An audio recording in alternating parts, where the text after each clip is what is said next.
Recording. What's up, everybody? Boom. Andrew's at the Baking Steel Test Kitchen. We've got Chef Craig here, and today we are talking about pizza. And we're going to do big pizzas because some people have been asking, requesting that we do bigger. And we do apologize because the way we do that is through a bigger pizza, right? And how do we do that with a bigger steel? And today we're going to be using our Baking Steel Pro Pack, which is a 16-inch round steel. And I'm going to show you guys inside my oven. Can you see that, Chef? Oh, yeah. This is the round. I've got two going on here, the Pro Pack. So it's 16 inches round. It's really big. It's really heavy.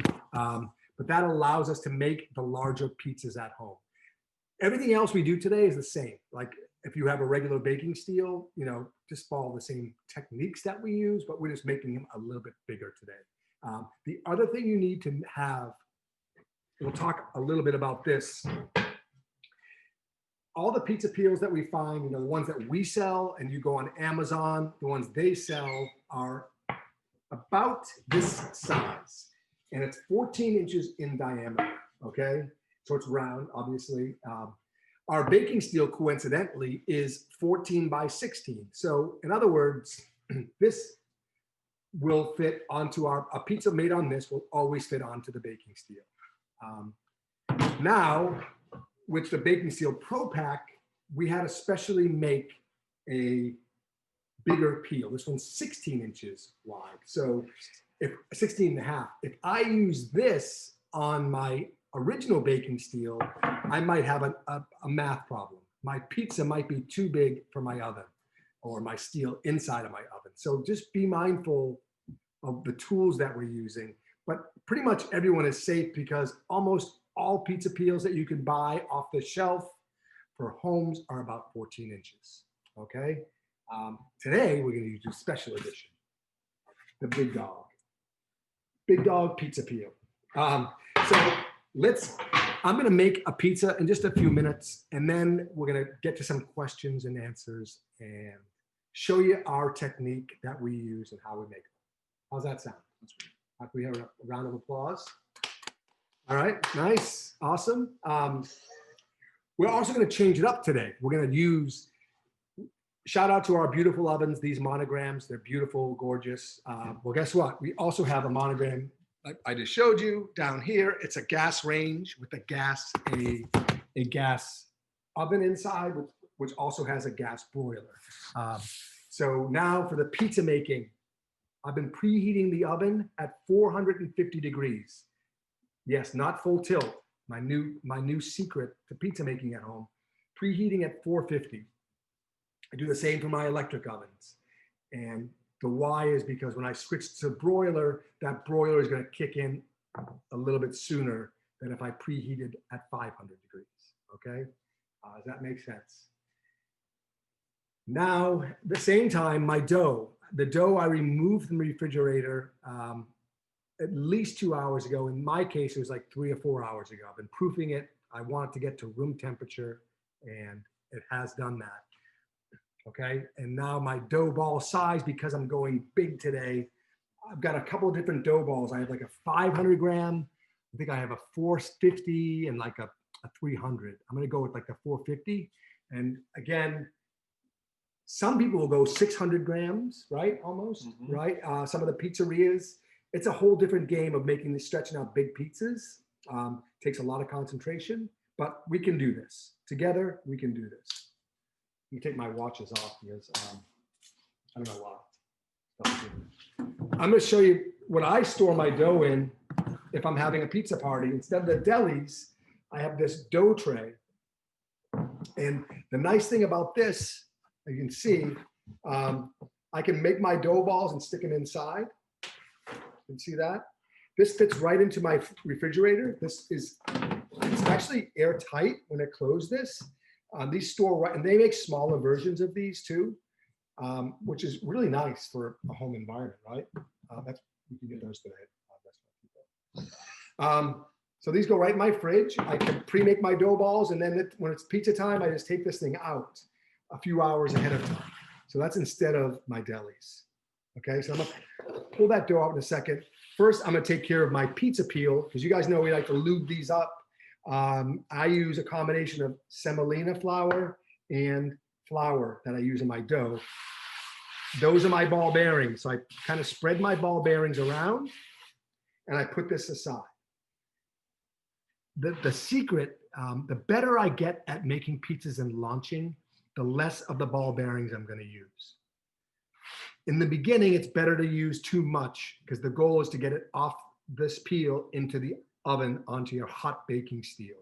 Okay, so less is more, but don't be afraid to use a little bit more in the beginning because the goal is to get it off. So I always dust my peel off and then I put it aside. So that's going to be ready. And now what I'm going to do is same, I'm going to put my flour down in front of me and I'm going to pull my dough out.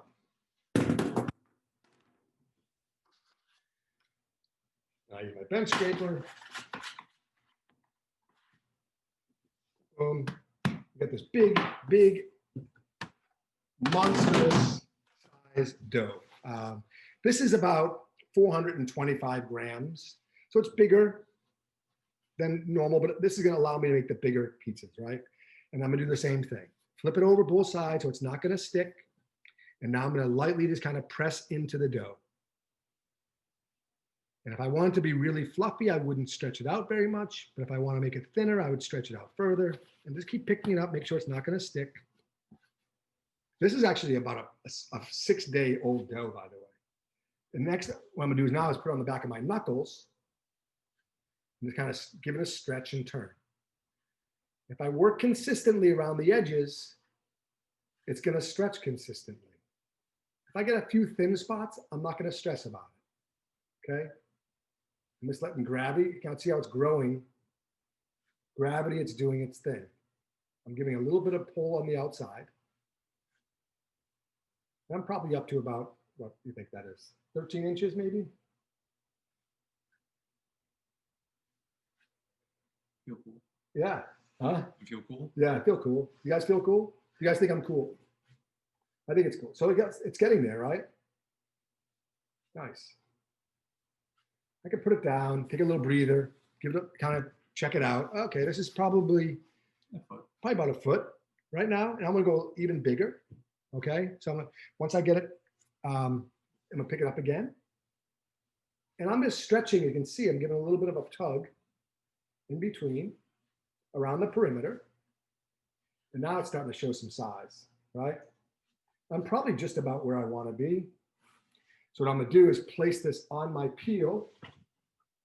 Show you guys this, right? My peel, again, is 16.5 inches wide. And you can see I'm probably about, what, 15 to 14.5 inches now, right? So I'm getting closer. And before I do anything, now I'm going to give it a little shake. Make sure it's sliding like a hockey puck. That's really critical.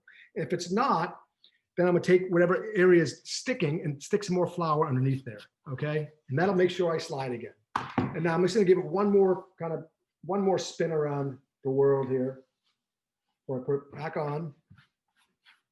And now I get this massive, for me, massive, because I'm so used to a 10 or 12 inch pie. Any of you pros out there, you guys probably do this often. We don't, but it's cool, right? And look at that. It's growing really nice. Got some nice air pockets in it. It smells amazing. So I'm going to start to dress this off. And before I do that, I might turn the broiler on, right? This oven's probably ready. Switch my oven to broil. Where's the broil? Broil high. There's broil high, broil low. I'm going to go high. Tomato sauce. This is essentially crushed tomatoes. Yeah. Biancos with sea salt. That's it.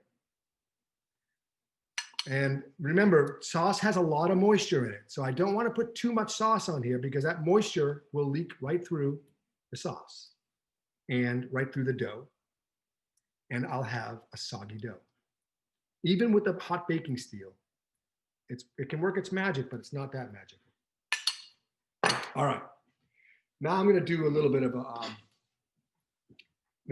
of parm reg. Secret layering of ingredients here, okay? just a little bit on the bottom, just kind of give it a little, like, what is that saltiness I taste, right? I'm also going to use a little bit of dried oregano, and I just kind of sprinkle that around. Oh, it smells like a pizzeria now. All right. And now for the cheese, I'm using a low moisture mozzarella, shredded up, pre-shredded.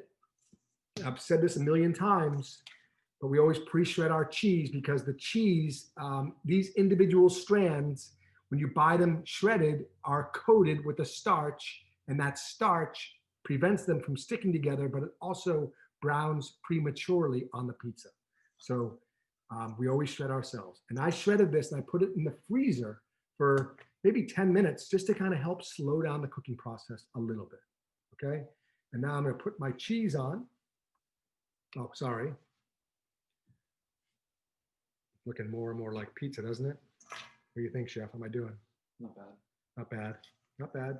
Anybody else? And I'm using a combination. I'm gonna put a little bit of fresh mozzarella on here too, just to kind of mix it up. My favorite combination of cheeses. Not a lot. I think that's good. I like that. All right, so now, before the oven, I'm gonna take a deep breath, right? I'm gonna give this a shake first. Make sure it's sliding like a hockey puck. It is. So this is a big one. Chef, you think we can try to hold this computer? Actually, you probably, yeah, okay. I'm gonna hold that for the launch so you guys can see how I place this in the oven. My broiler is on. I'm gonna slide this out so you can see it a little better. So back of my peel to the back of the steel and just kind of shake it off onto my steel. Landed it perfectly. Close her up. Now because the broiler's on, and even if I didn't have the broiler on, I still would like to use a timer. I haven't fired this oven up since March, literally. Been using these electric ovens because they're a lot easier to visual, for vision. 2 minutes under the broiler. I will check that after 2 minutes. I can maybe at that point rotate it just a little bit, just so I promote even browning on top. Because remember, the oven in the back is a little bit warmer than the oven in the front. So we just kind of rotate it a little bit, put my timer back on for maybe 2 or 3 minutes, and then we're done. And I've got 2 steels in here. So I could also, make another pizza and launch, when I move that one to the bottom steel, launch a new one on top. But today I'm only making 1 pizza, so I don't really need those double steels. Although I could still use the 2 steels, because technically my steel on the bottom now is gonna be hotter than my steel on top because there's nothing on top of it. So once that dough hits the steel, it does take some of the heat away, but it also blasts into the dough. So it's a really good combination. In any case, let's get to some questions before we have to rotate. What do you do with your dough so it has the right elasticity and doesn't tear? What do I do with the dough so it has the right elasticity and it doesn't tear? That's a great question. And I think the answer to that is to really get a good flour. We're letting our dough ferment, in this case, like 5 or 6 days, but generally at least 1 or 2 days or 3 days. And I have found, for example, if I use all-purpose flour and I do a longer ferment, that dough is going to tear because there's not enough protein, protein inside of that, so it will tear. Instead, today I'm using a central milling flour, which is a high, I think it's like 13.6 or 13.7, 13.9. It's a very high protein content, so it can actually handle those long fermentations. And the glutens do weaken, but it remains strong, right? Okay, so I'm just gonna give this thing a peek. It's got a nice bubble. Awesome. I'm gonna close it up. I'm gonna maybe do this like another, maybe, in fact, I'm gonna turn this off in like 25 seconds. I haven't used this oven in a long time. The broiler, I think, is still on. Yes, it is. And then after that, I'll turn the broiler off and just do a straight bake, probably for like another 3 minutes, 4 minutes, kind of do like a New York style-ish pizza. And then it's not technically a New York style because I don't have the oil in the dough. It's not right. But in any case, I'm rambling. So I'm gonna peek it again. And then maybe at this point, turn my broiler off, it's gorgeous. Turn my broiler off and just put my oven back on 500 on convection bake. And now I'm gonna go a nice 3 minutes on the remainder of the pizza. And it's just gonna be a straight bake now. Hopefully that broiler turns itself down so I don't get too dark on the top. We'll let the bottom catch up to the top now. We'll have a pizza in about 5 or maybe even a little longer today because, again, we're going for a slower style bake. But it's going to be amazing. Tasty. Ready? Yeah, let's do it. How long do you take the pizza dough out before making pizza? Ooh, good question. I took this dough out.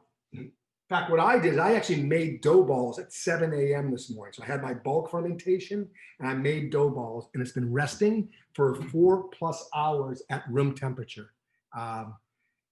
And that's because I made the balls. Those glutens need to relax, and it needs several hours for that to happen. Otherwise, if I only let it relax for an hour, it's going to be really tight. Picture like our human bodies. They need to be warm to be supple, and dough's not much different. Very similar characteristics. Any idea how much cheese you put on that pizza?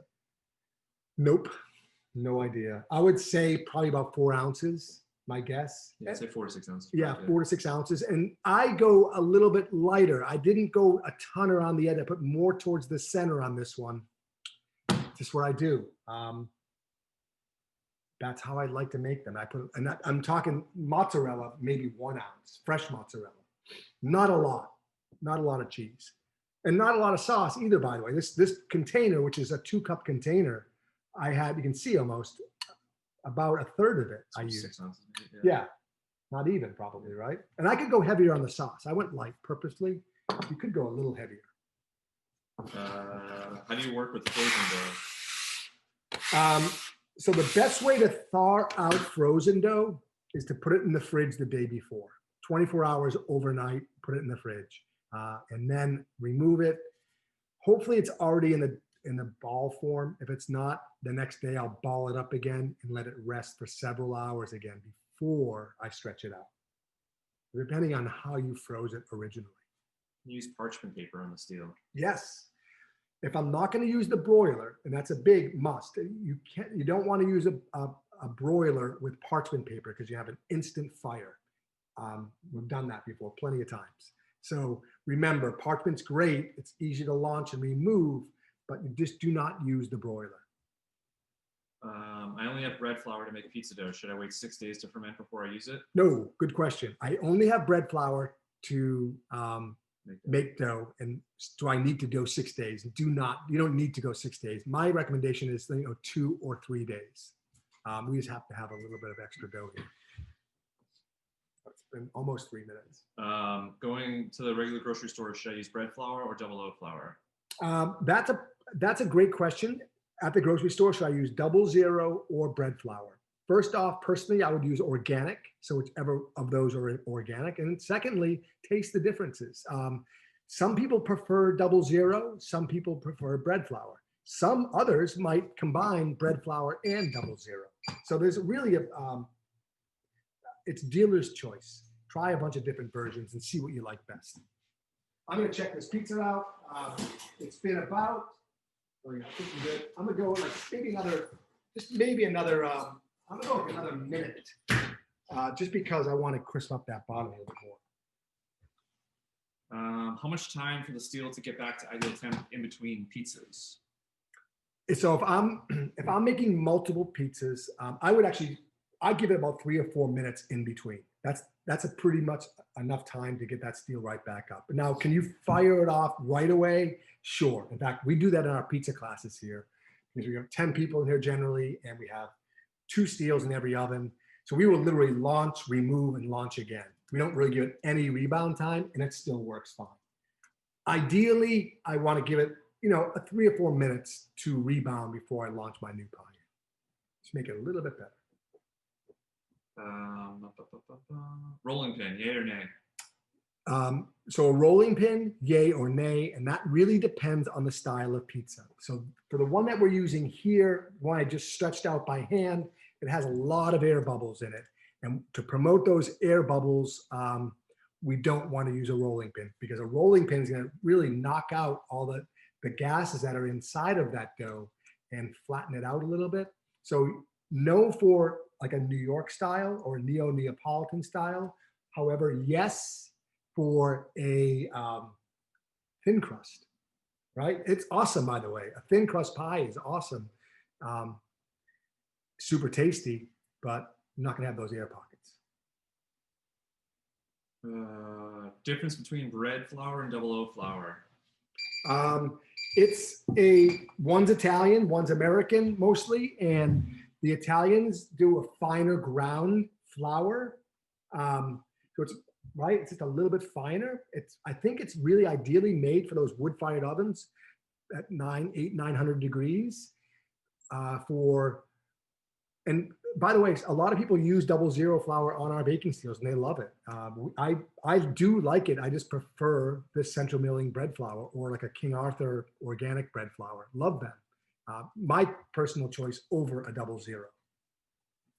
Okay, I'm gonna pull that pie out now. The buzzer's gone off. Let me take a peek.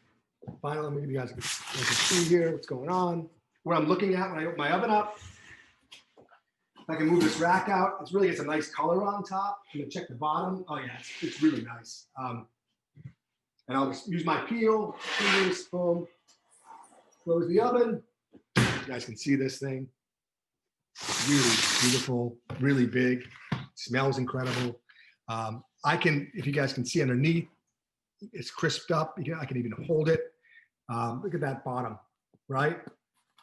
It's super firm, which is great. And now you can see the bubbles on here. Like you can see that these nice big bubbles on the outside.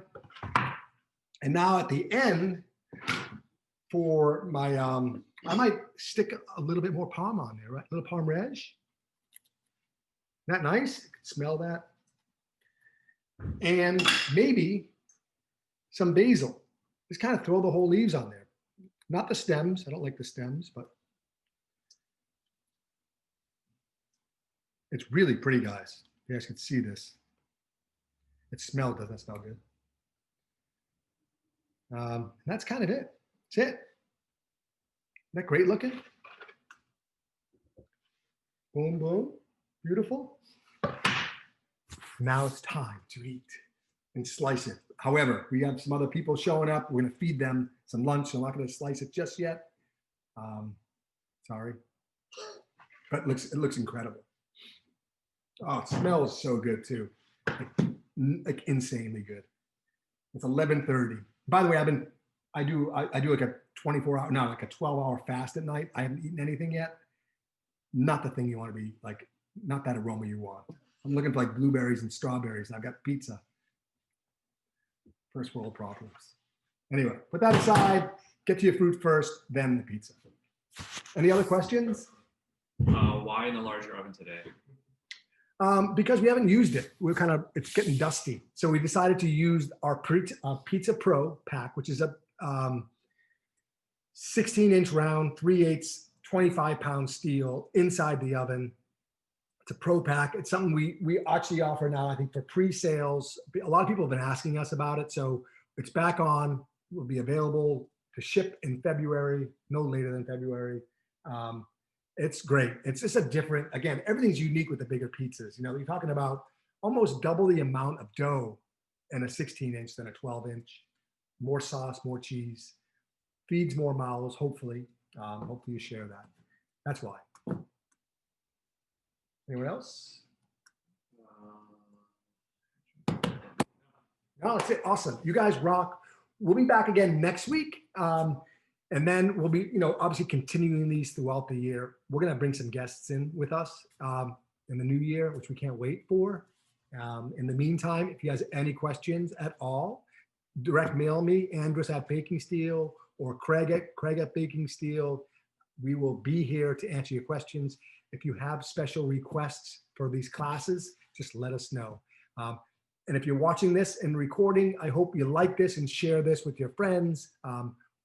We have all these recordings on our YouTube channel. We hope to see you there. Thanks, guys. Bye.